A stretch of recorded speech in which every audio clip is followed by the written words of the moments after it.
Di video kali ini, saya akan membahas tentang sejarah pesawat di Indonesia. Pesawat adalah sebuah kendaraan atau alat yang mampu terbang di udara dengan menggunakan sayap, mesin, dan baling-baling atau jet. Pesawat digunakan untuk berbagai keperluan, seperti transportasi, pertahanan, penelitian, dan rekreasi. Namun, kapan sebenarnya pesawat berkembang di Indonesia? Mari kita simak bersama-sama. Pesawat sudah ada di Indonesia sejak zaman kolonial Belanda pada tanggal 19 Februari 1913.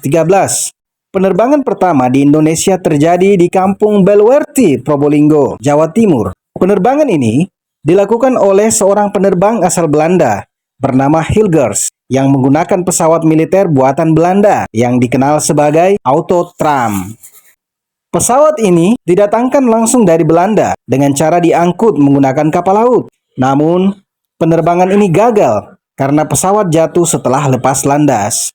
Pada tahun 1928, pemerintah kolonial Belanda mendirikan perusahaan penerbangan sipil pertama di Indonesia dengan nama Koninklijke Nederlands Inzet Luchtvaartmaatschappij. Perusahaan ini merupakan anak perusahaan dari KLM, Koninklijke Luchtvaartmaatschappij, perusahaan penerbangan nasional Belanda.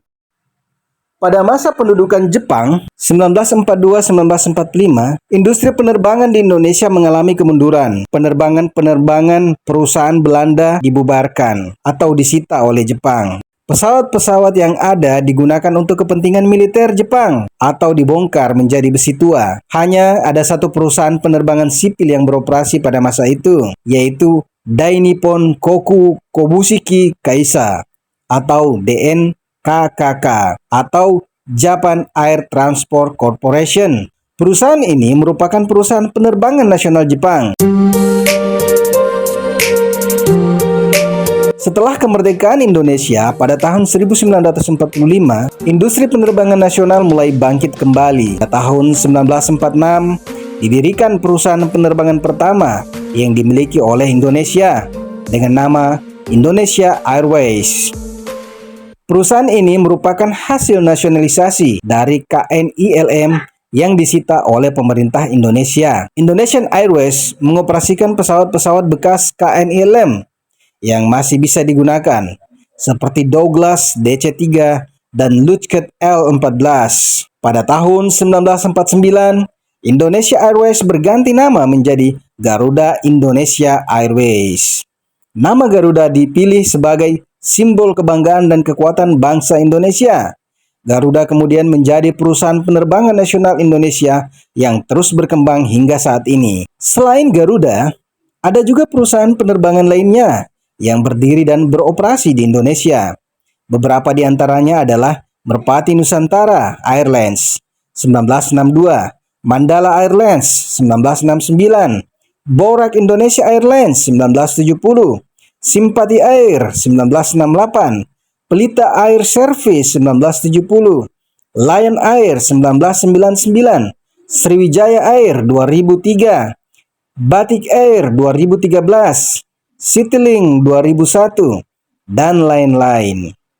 Perusahaan-perusahaan ini menawarkan layanan penerbangan dengan harga dan kualitas yang bervariasi. Beberapa perusahaan penerbangan ini masih beroperasi hingga saat ini, sementara beberapa lainnya sudah gulung tikar atau bangkrut karena berbagai alasan. Tidak hanya sebagai pengguna pesawat, Indonesia juga menjadi produsen pesawat. Pada tahun 1976, didirikan perusahaan pembuat pesawat pertama di Indonesia dengan nama Industri Pesawat Terbang Nusantara atau IPTN. Perusahaan ini merupakan hasil gagasan dari B.J. Habibie yang saat itu menjabat sebagai Menteri Riset dan Teknologi. IPTN menghasilkan berbagai produk pesawat terbang, baik untuk keperluan sipil maupun militer.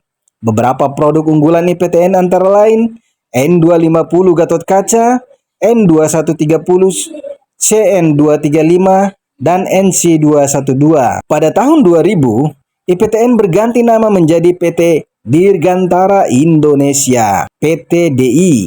Perusahaan ini terus melanjutkan pengembangan dan produksi pesawat terbang di Indonesia. Beberapa produk terbaru PT DI antara lain N219 Nurtanio, CN295, dan N245.